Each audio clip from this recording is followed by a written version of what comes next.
বাংলাদেশ নিয়ে আমার আর কিছু বলার নেই। বাংলাদেশের সার্জেন্ট পুলিশরা এতটাই বাজে হয়ে গেছে যে তাদের ব্যবহারে আমরা অতিষ্ঠ।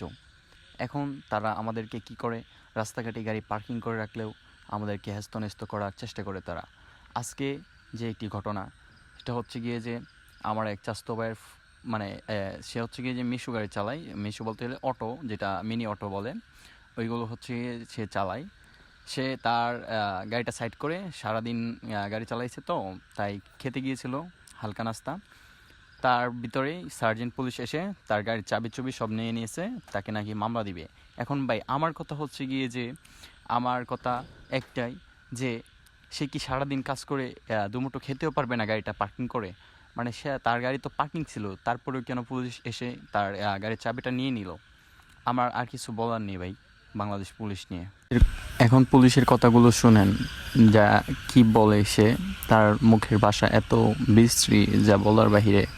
সে আমাদেরকে, আমরা স্টুডেন্ট মানুষ, আমাদেরকেও গালিগালাজ করতেছে।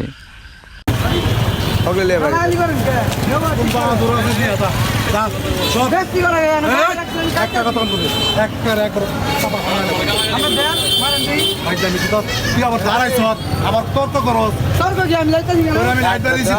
কি জন্য দাঁড়াইছি? সাইড করে দাঁড়াইছি, কি আবার কষ্ট দাঁড়ালি কেন? দাঁড়ালি কি জন্য? দাঁড়ালি কি জন্য?